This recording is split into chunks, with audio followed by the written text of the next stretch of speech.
il y a une icône micro, tu actives. Tu cliques dessus. Voilà, très bien. Très bien, docteur Metkour Layadabis. Donc, c'est avec plaisir que je t'introduis pour nous parler de conduite à tenir devant une hémorragie digestive basse. Et on aurait dû dire, Metkour, d'origine basse. D'origine basse, effectivement, docteur. D'origine basse, parce qu'il y a une nuance, comme tu le sais. Exactement. Et donc, vous avez entièrement raison. Je vais bien expliquer pourquoi, en fait. Mais on est gastro, on comprend bien d'où vient le saignement, mon ami. Hein. On est des gastro. N'oublions pas qu'on parle aux externes, d'accord? Ah, d'accord. Sans tarder, je te donne la parole. Allez, vas-y. Merci, docteur Layada. Donc, sa deuxième conférence intitulée « Conduite à tenir devant une hémorragie », comme l'a si bien dit docteur Layada, d'origine basse. Alors, qu'est-ce que c'est? En fait, c'est toute hémorragie, tout saignement dont l'origine se situe en aval de l'angle de traite, en aval c'est-à-dire en dessous du duodénum, au-delà du troisième duodénum. L'origine de l'hémorragie se situe en aval de cet angle de traite, c'est-à-dire dans le grêle, le côlon et le rectum. Alors, elle se manifeste comment cette hémorragie? C'est dans l'extrême majorité des cas, dans la plupart des cas, ce sont des rectorragies, c'est-à-dire c'est l'émission de sang rouge par les selles, de sang rouge vif par les selles, ou rarement sous forme de méléna. Le méléna, c'est des selles, ce sont des selles noirâtres, c'est du sang digéré. Mais ce que vous allez rencontrer, c'est beaucoup plus des hémorragies sous forme de rectorragie. Alors, c'est quand même une hémorragie, elle est assez fréquente, cette hémorragie basse, c'est 20 cas en moyenne pour 100 000 habitants. C'est l'apanage du sujet âgé, on la voit beaucoup plus à partir de 60 ans.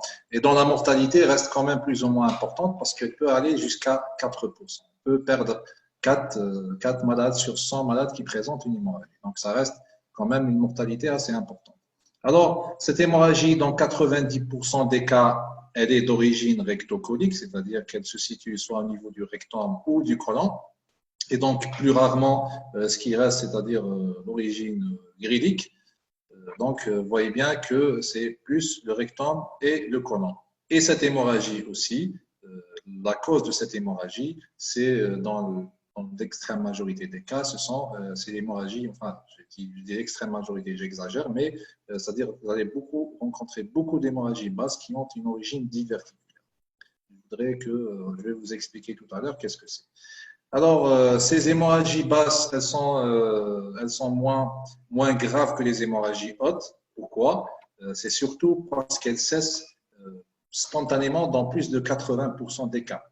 C'est tout à fait le contraire des hémorragies hautes qui sont vraiment bien plus dangereuses que ces hémorragies basses. Les hémorragies basses, c'est 80%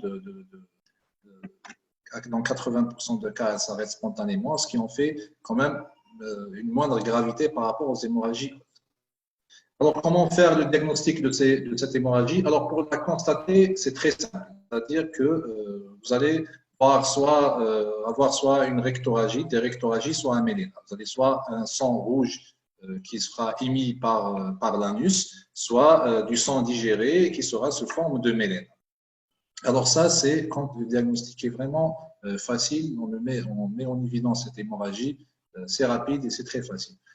Dans certains cas, vous allez recevoir un malade, et là, ça sera plus difficile de faire le diagnostic, de comprendre ce qui se passe, c'est-à-dire que vous allez recevoir un malade en état de choc avec un tableau d'anémie aiguë, c'est-à-dire un taux d'hémoglobine qui va baisser rapidement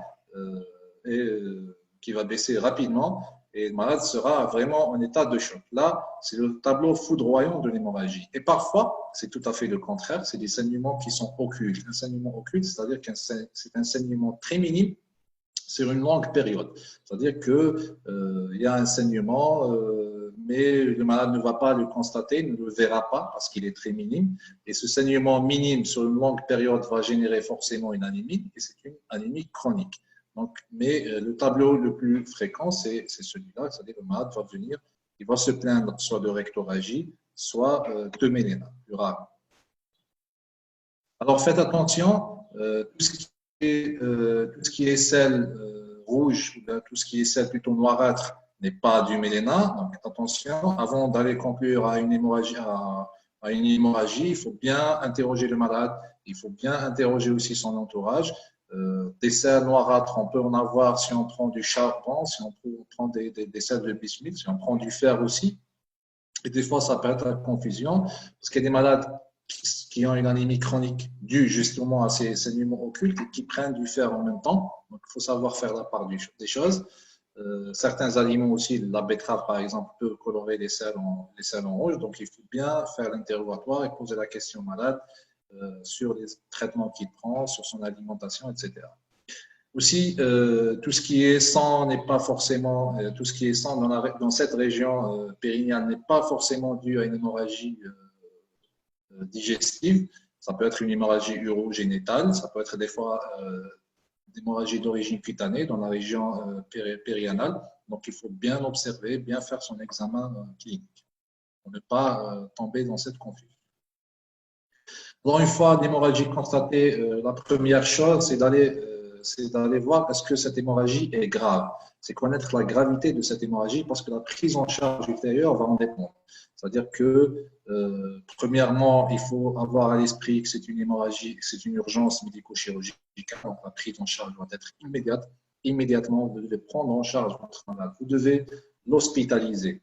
Et ça, surtout quand l'hémorragie est grave. Hospitaliser votre malade parce que, quand l'hémorragie est grave, ça va nécessiter, pourquoi l'hospitaliser? Pour une prise en charge qui va impliquer plusieurs spécialistes, les réanimateurs, les endoscopistes, les radiologues et les chirurgiens. Vous allez voir pourquoi tous ces spécialistes vont intervenir dans la prise en charge de l'hémorragie. C'est une prise en charge multidisciplinaire.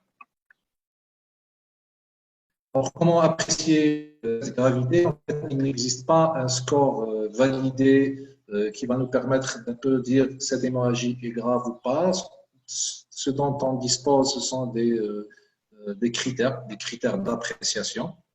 Premièrement, comme toute hémorragie, les premiers critères, les premiers indicateurs, ce sont les paramètres hémodynamiques. Si vous avez un patient qui présente une hypotension artérielle, une accélération de la fréquence cardiaque, une tachycardie, un taux d'hémoglobine bas, généralement inférieur à 10, ou un malade, par exemple, qui va nécessiter une transfusion massive de plusieurs kiloglobulaires rapidement pour pouvoir un peu rétablir un état hémodynamique stable, pour pouvoir stabiliser le malade, ça, ce sont des critères de gravité. Ça veut dire que vous êtes devant une hémorragie grave.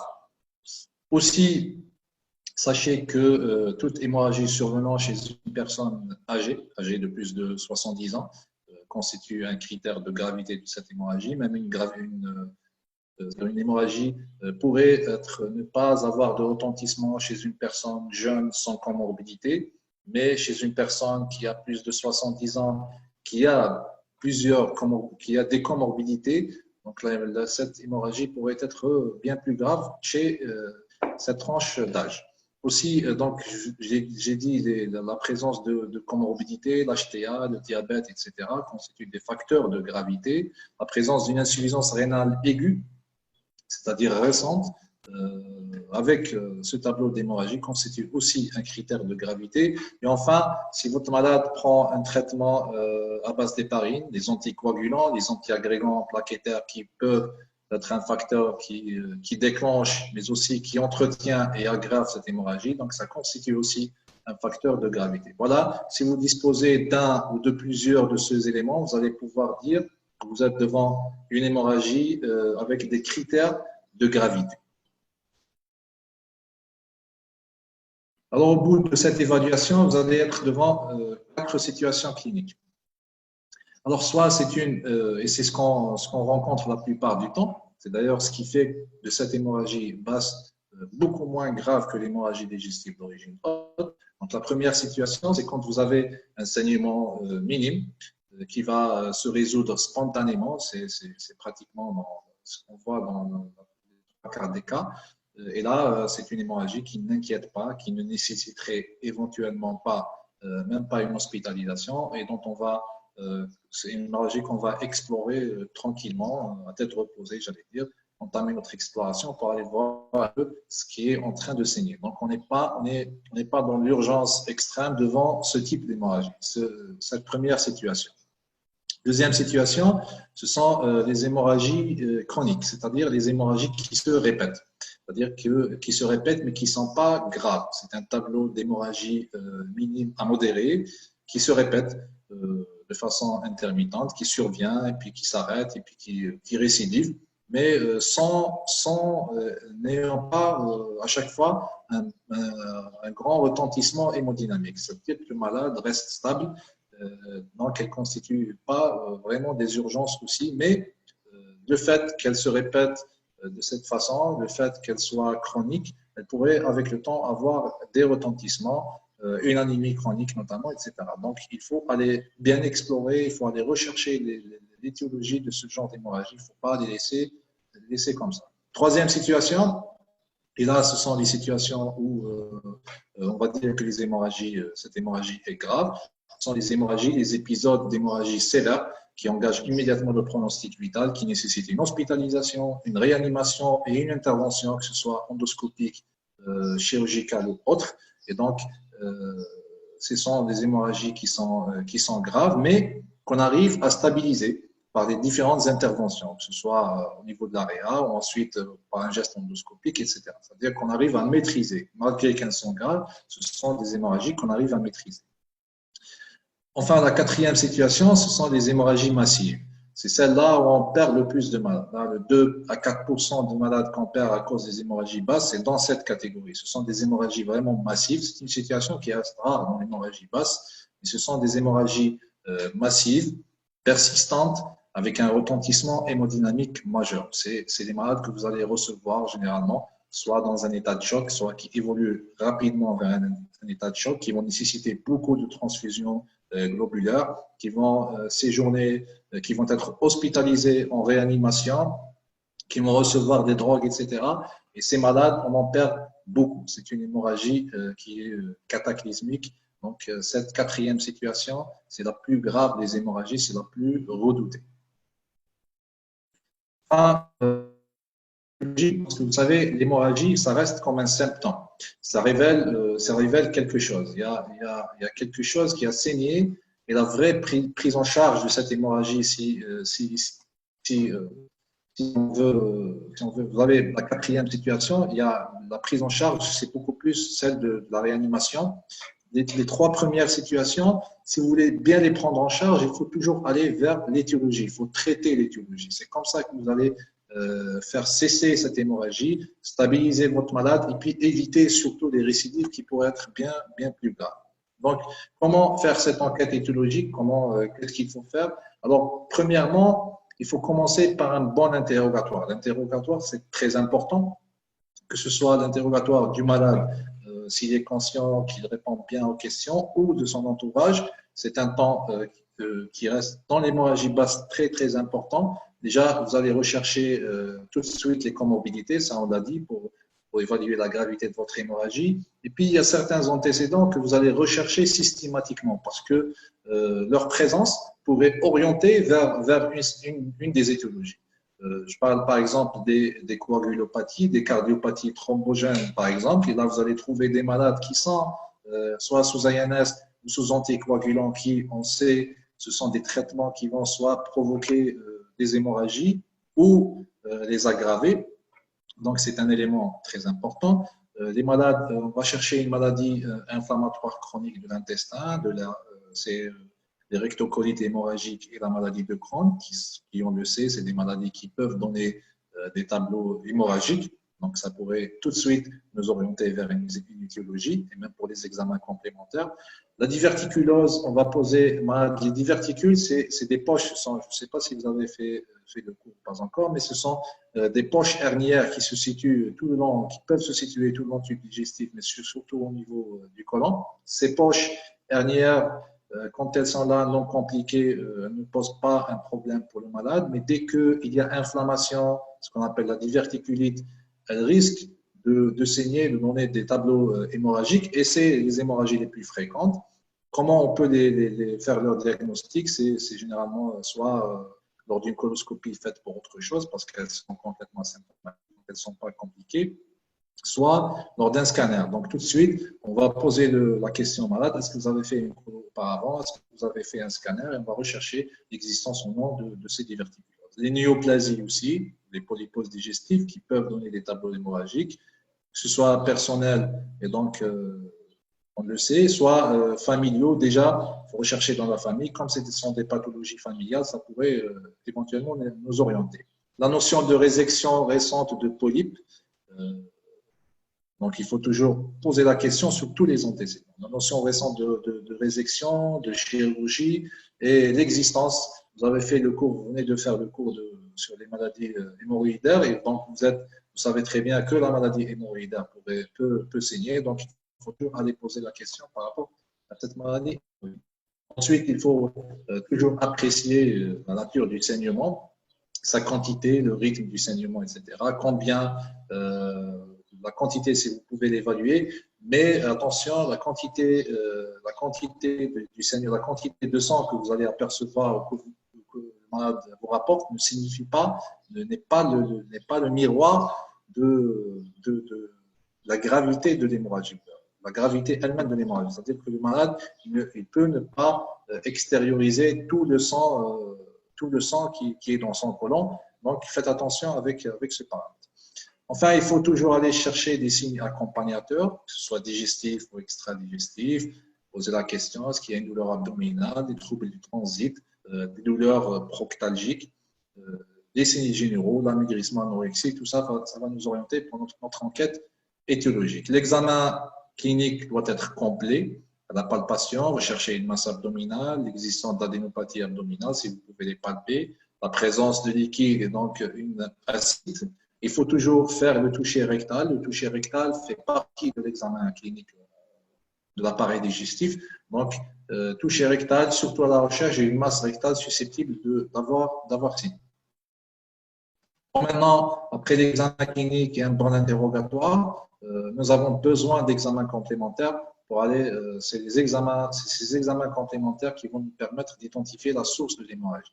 Alors, les examens complémentaires, je veux dire, déjà à l'interrogatoire, vous devez poser la question par rapport à une cause d'hémorragie qui est dans l'examen est tout simple et tout accessible.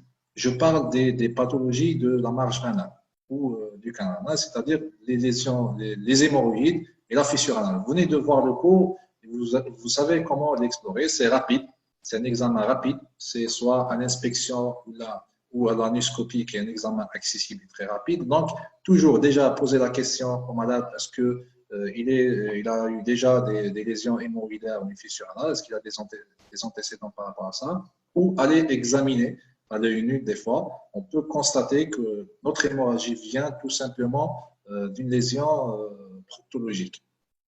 Et on a dû vous le dire, ces lésions peuvent donner des tableaux hémorragiques très importants. On a eu des malades qui sont descendus à 4 grammes d'hémoglobine à cause d'une maladie hémorroïdaire. Donc, il ne faut pas oublier ça. Donc, moi, je vous dirais qu'il faut commencer par ça. C'est tout accessible, donc il faut commencer par ça. Après, ça dépend de votre hémorragie. Si vous avez une hémorragie, si vous êtes devant un méléna, et je vais vous rappeler une chose, c'est que si vous avez un méléna, c'est que votre saignement se situe le plus probablement en amont de l'angle colique droit. Tout ce qui est côlon droit et intestin, donc ça, si on parle des hémorragies basses, tout ce qui est côlon droit et intestin donne généralement un méléna quand c'est une hémorragie modérée. Quand c'est le côlon gauche ou le côlon transverse, c'est plutôt des tableaux de rectorragie. Mais ce n'est pas une règle. Pourquoi? Parce qu'on peut avoir, quand il s'agit d'hémorragie massive, cataclysmique, on peut avoir des rectorragies avec des hémorragies qui prennent leur origine au niveau du côlon droit ou même au niveau de l'intestin. C'est comme pour les hémorragies hautes, on peut avoir des hémorragies gastriques, duodénales, avec des rectorragies. Donc, si vous êtes devant un tableau de rectorragie abondante, C'est probablement une origine haute, donc vous ne savez pas quelle est l'origine. C'est probablement, je dis bien, quand c'est des rectorragies abondantes.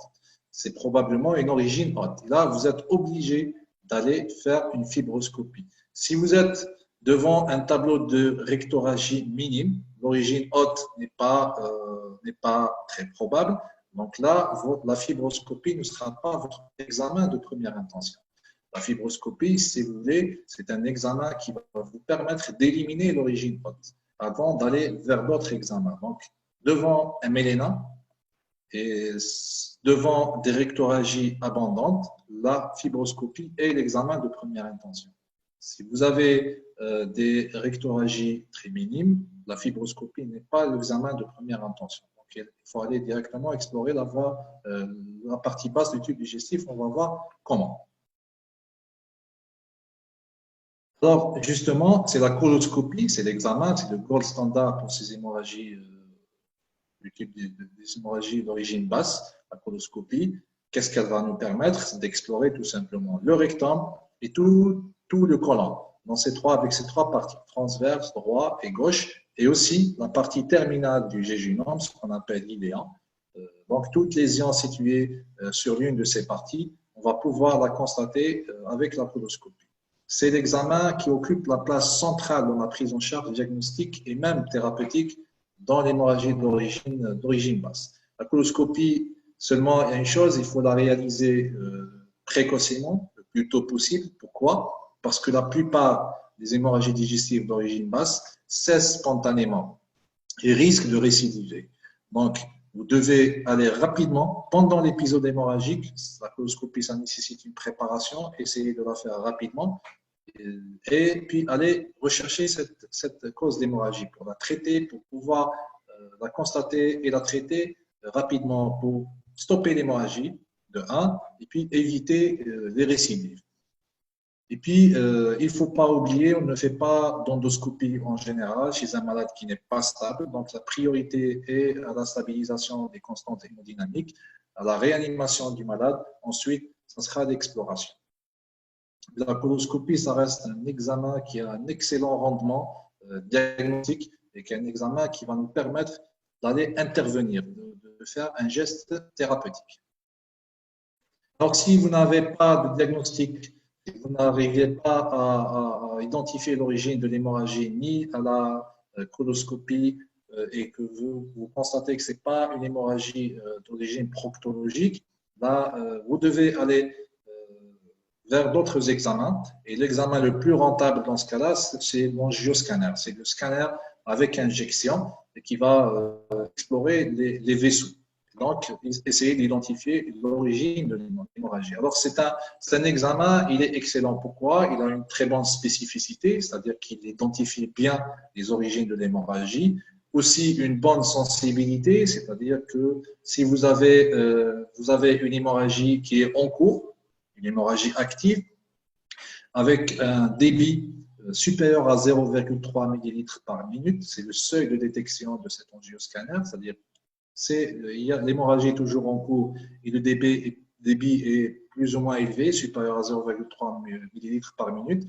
Là, votre scanner, votre angioscanner identifiera probablement cette hémorragie. Il a une excellente sensibilité dans ce cas-là.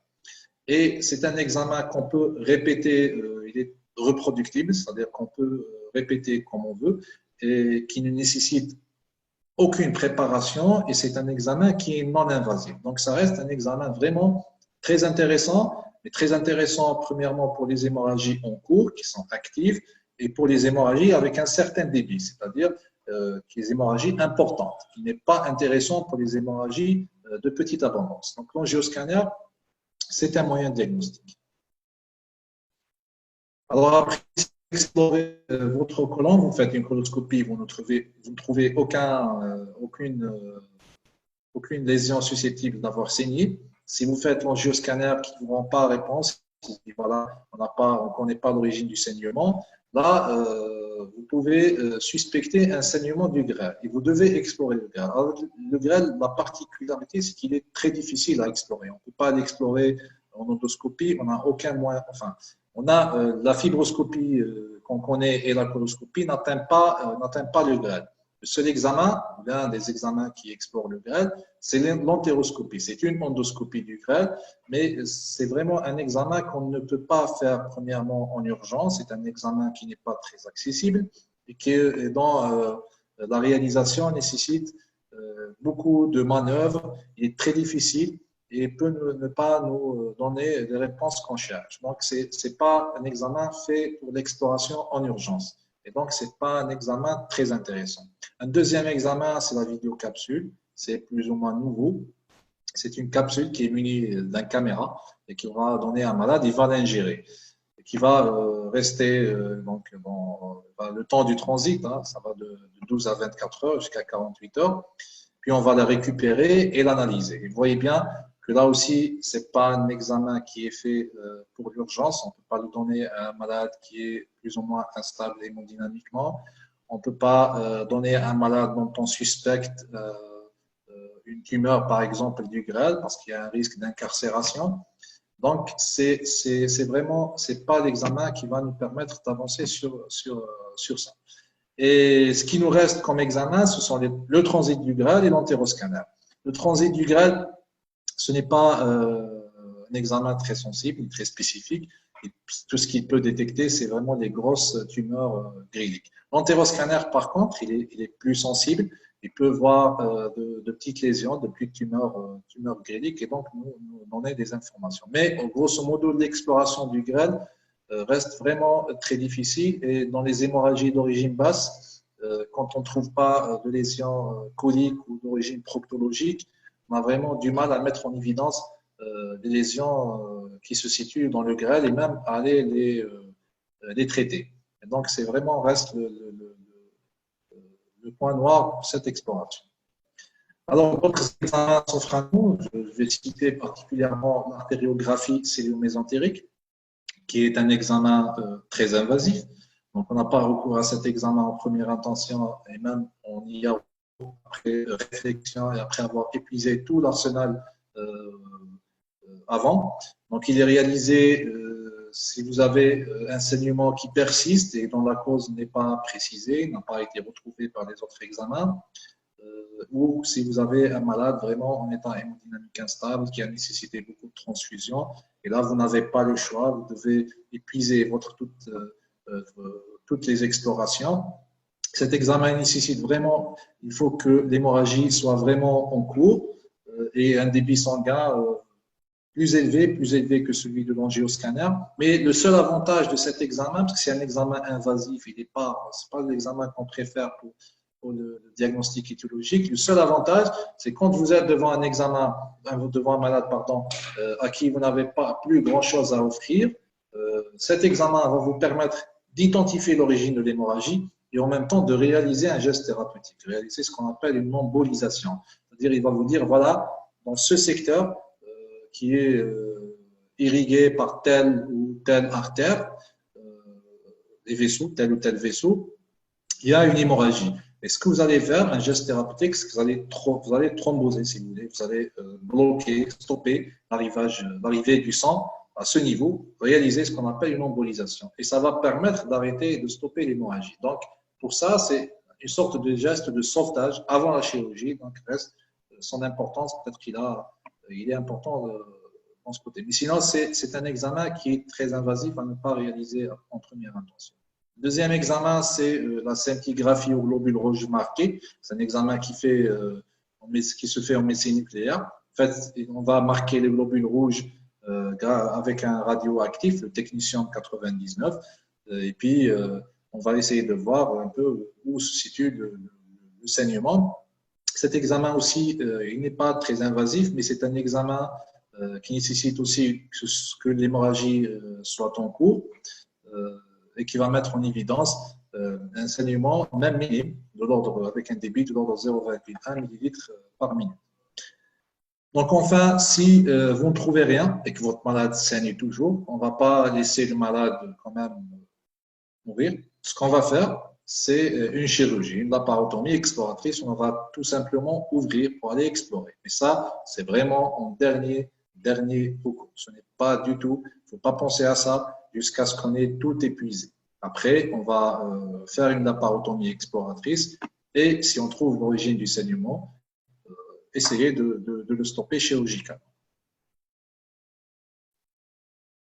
Maintenant, quelles sont les étiologies de ces hémorragies d'origine basse? Alors, j'ai commencé ici, ce n'est pas la cause la plus fréquente, les causes rénales, ce ne sont pas les plus fréquentes. Vous voyez que ça représente parfois jusqu'à 15% des causes, mais il ne faut pas passer à côté. Il ne faut pas aller faire des explorations à gauche et à droite, alors qu'il s'agit en fait d'un saignement sur des hémorroïdes ou une fissure anale, ou un cancer du canal anal qu'on va visualiser. Donc, il faut commencer par ça.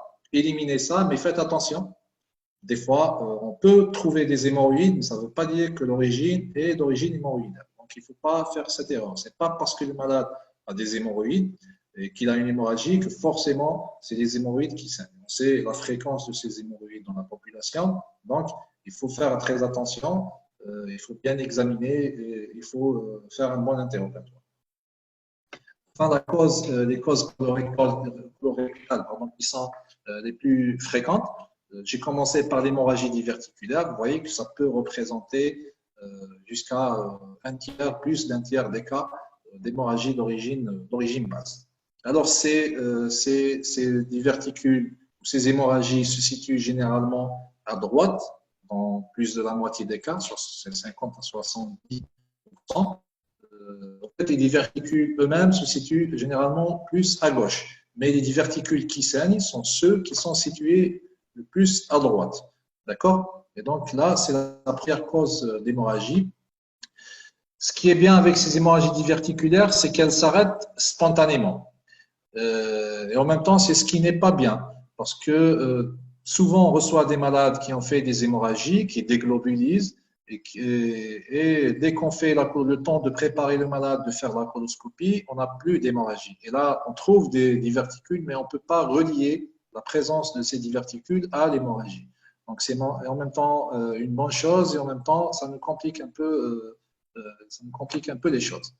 Donc, ces hémorragies diverticulaires surviennent, s'arrêtent souvent spontanément, mais elles récidivent fréquemment. Et là, surtout chez les malades qui prennent des INS, qui prennent des anti-inflammatoires non stéroïdiens, et là, la prise en charge est différente. Vous allez voir dans le cours des diverticuloses que des diverticules qui saignent une première fois, on peut ne pas, qui s'arrêtent spontanément, on peut ne pas traiter, mais la récidive, elle est traitée différemment.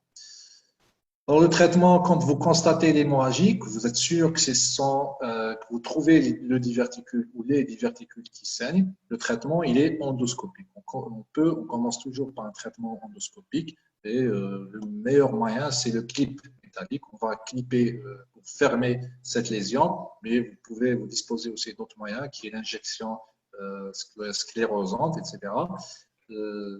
Mais le meilleur traitement, c'est l'équilibre. Maintenant, s'il y a échec et que l'hémorragie continue, ne s'arrête pas, là, on a recours au traitement chirurgical. Alors, la deuxième cause, ce sont les angiodysplasies. Qu'est-ce que c'est que les angiodysplasies? Ce sont des dilatations de veines, des veines sous-muqueuses, coliques, et des capillaires qui les recouvrent. C'est une sorte de dilatation vasculaire. Ce sont des lésions dégénératives.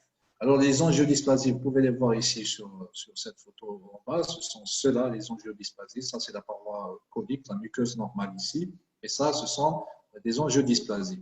Alors, on les retrouve souvent chez le sujet âgé qui est atteint de certaines pathologies rénales, avec une insuffisance rénale chronique et un rétrécissement aortique. Donc, on trouve souvent ces angiodysplasies.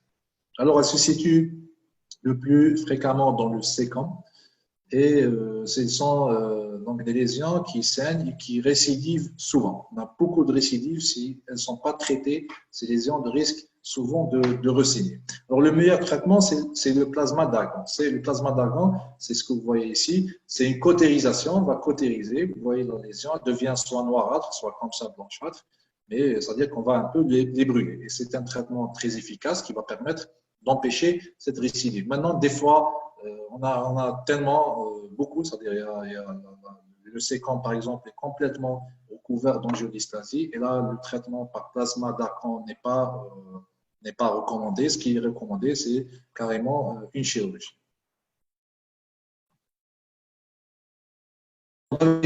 D'autres causes vasculaires. Je vais commencer par les colites ischémiques. Vous pouvez les voir ici, vous avez une image endoscopique d'une colite ischémique, donc c'est la paroi colique, ce que vous êtes en train de voir ici. Alors, qu'est-ce que c'est? C'est des lésions qui font suite à une lésion ischémique, c'est-à-dire à l'arrêt de l'arrivée du sang dans un territoire du côlon. Généralement, c'est le côlon. Et généralement, c'est le côlon gauche. Qu'est-ce que ça va provoquer? Il n'y a plus de sang, donc il va y avoir des lésions de la muqueuse. Ça va commencer par un œdème, ensuite ça va être des ulcérations, et enfin ça va être carrément la nécrose et même une perforation. Plus l'ischémie dure, plus les lésions sont importantes. Alors ça, comment avoir un diagnostic? Déjà, à la coloscopie, vous allez avoir une image comme ça qui est plus ou moins caractéristique, avec des zones noirâtres, avec des lésions en forme de pli creusantes. Et ce que vous allez faire, bon, l'endoscopie doit toujours être prudente dans ces cas de figure parce qu'il y a un risque, la muqueuse elle est devenue tellement très fragile que vous risquez vraiment de perforer. Elle est même parfois contre-indiquée la coloscopie. Mais quand vous la faites, vous trouvez ce genre de lésion, vous devez faire des biopsies mais vraiment très prudentes et ça va vous donner, ça va confirmer le diagnostic. Mais déjà à l'endoscopie et puis au scanner, à l'angioscanner qui va nous permettre aussi de faire le diagnostic, vous pouvez avoir votre diagnostic.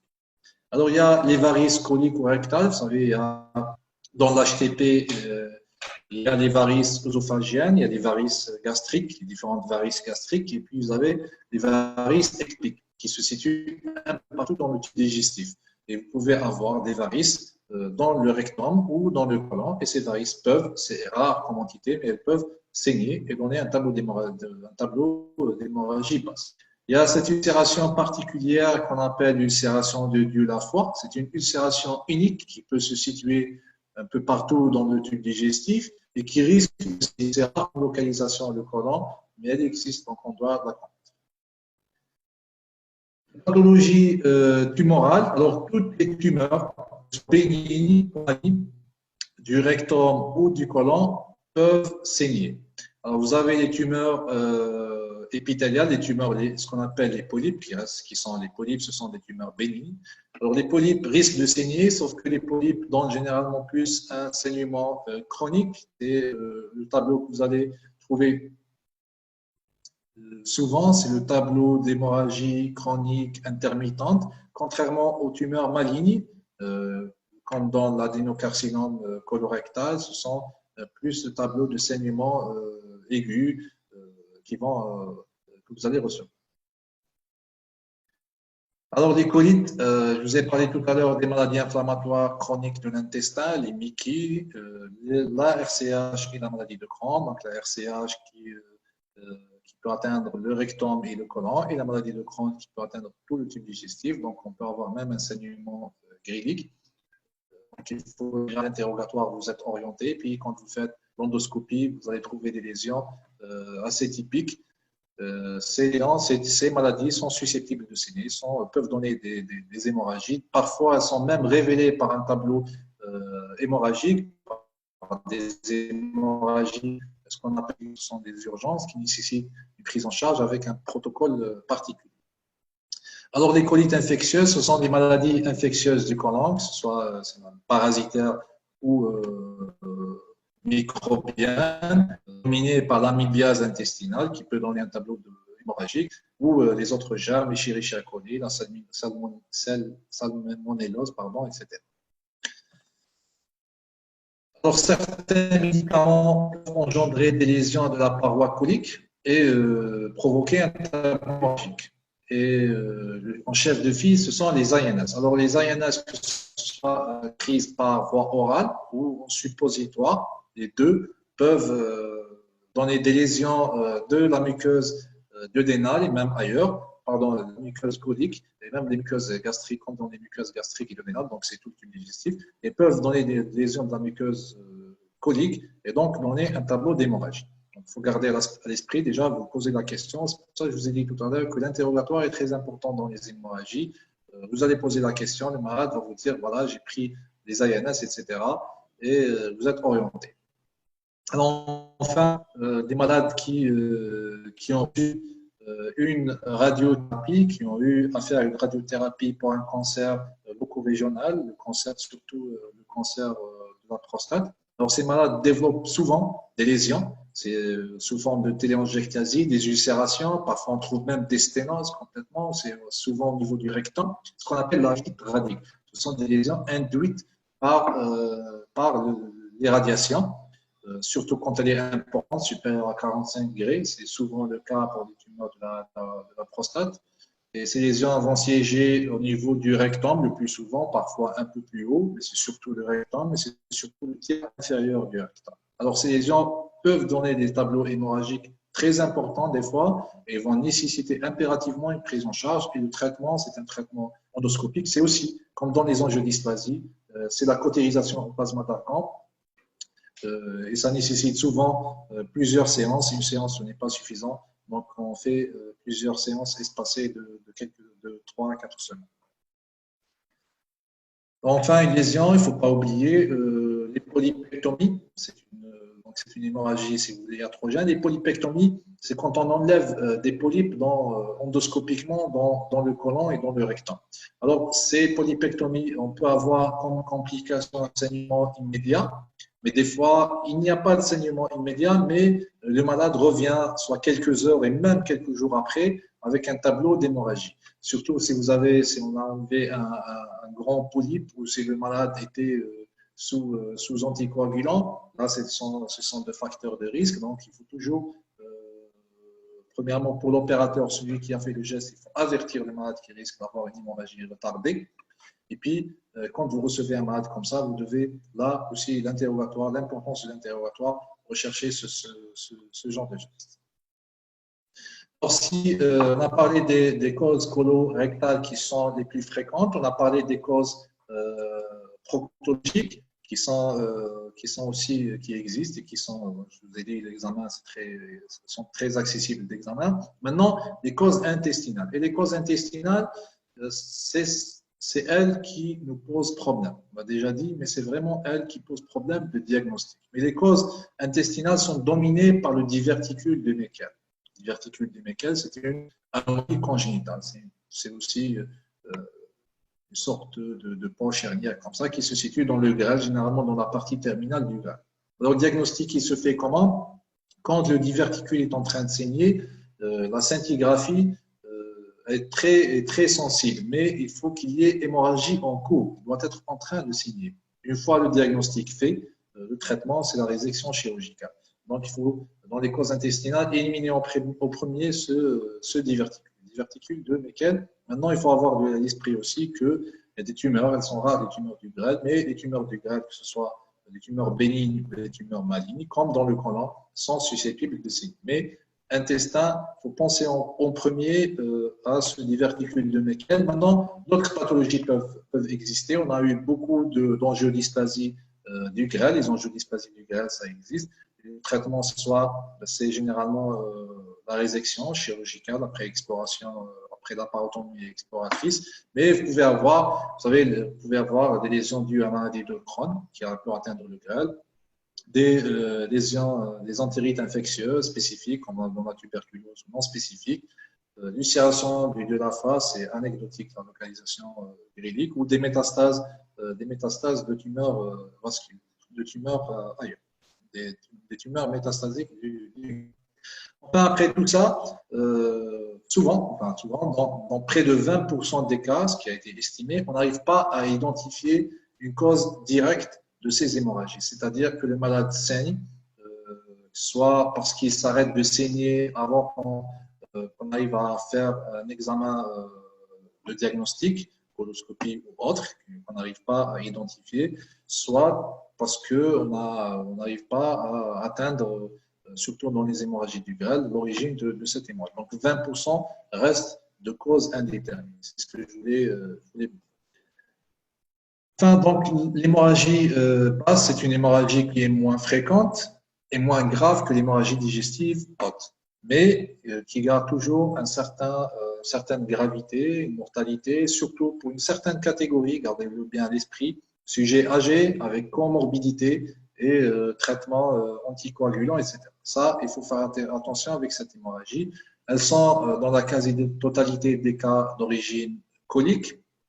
Quand elles sont graves, et on a vu comment évaluer la gravité, c'est une urgence médico-chirurgicale, la priorité est donnée à la réanimation du malade. Avant d'aller explorer, avant d'aller rechercher l'étiologie, il faut réanimer votre malade.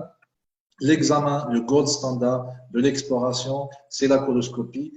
Il faut la faire le plus tôt possible pour avoir plus de chances d'identifier l'hémorragie et de réaliser un geste thérapeutique. Et c'est bien sûr après une préparation. Enfin, traitement de la cause, il faut aller retrouver, rechercher, trouver la cause, la traiter pour mettre un terme définitivement à cette hémorragie qui, on l'a dit, peut récidiver. Voilà, je vous remercie. Si vous avez des questions, je vais répondre à vos questions.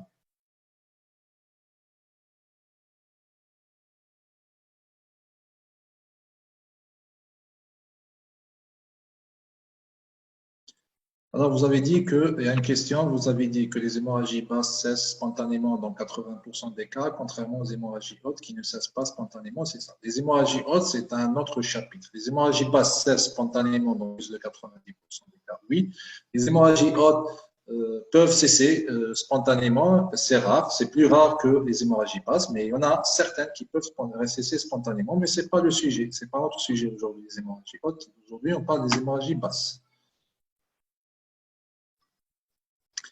Vous avez demandé une conduite à tenir devant des rectoragies. Est-ce qu'on commence par une fibroscopie? Si c'est normal, donc c'est une hémorragie d'origine basse. Oui, si vous avez des rectoragies, j'ai dit des rectoragies importantes, c'est-à-dire ce n'est pas les petites, les rectoragies de très petite abondance.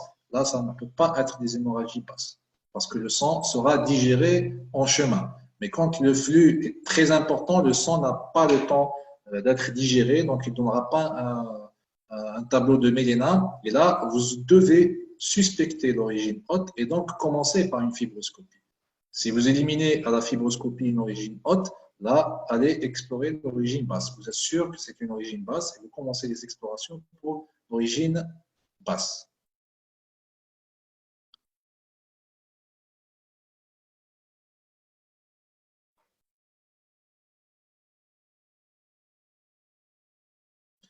Alors, c'est quoi l'hémorragie thermométrique? C'est l'hémorragie, ça on voit généralement chez l'enfant, c'est quand c'est dû à l'utilisation répétée du thermomètre qui va donner des ulcérations au niveau anal et donc donner ce genre d'hémorragie, mais c'est plutôt chez l'enfant.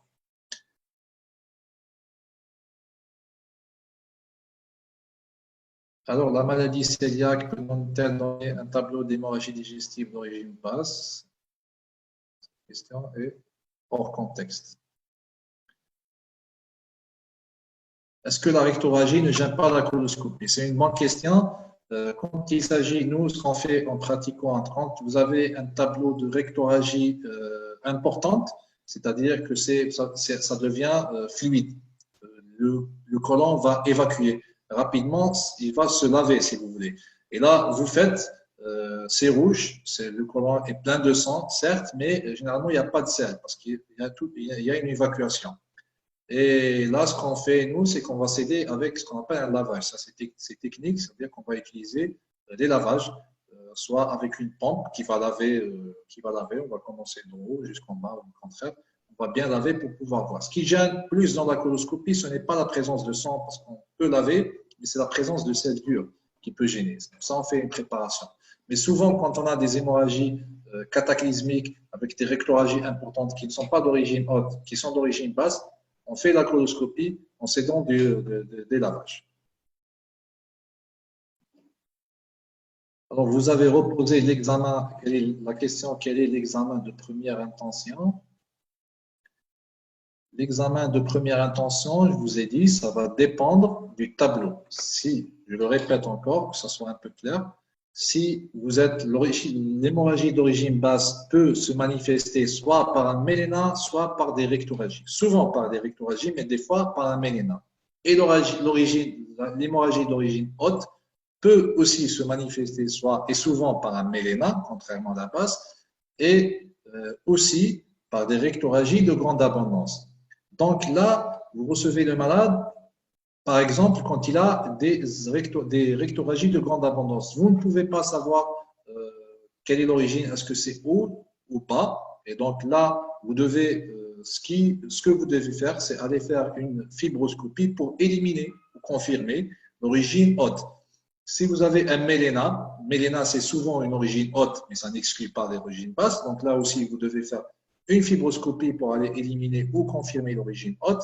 Maintenant, si vous avez des rectorragies de petite abondance, là, c'est beaucoup plus l'origine basse, rectale du côlon gauche, et vous allez aller explorer la voie basse. J'espère que ça a été clair.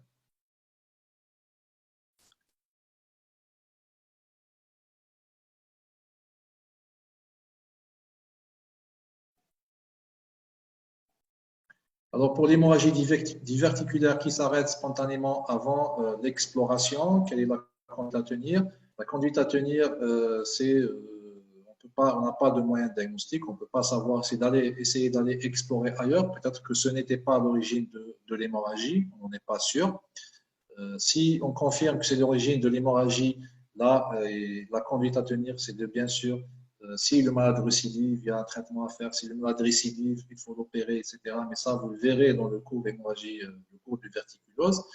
Maintenant, si vous identifiez immédiatement l'origine, le diverticule responsable de l'hémorragie, le ou les, vous allez faire un geste endoscopique en première intention pour stopper, arrêter cette hémorragie. Le meilleur moyen, c'est de mettre des clips hémostatiques. Vous avez d'autres moyens, mais les clips, c'est le meilleur moyen.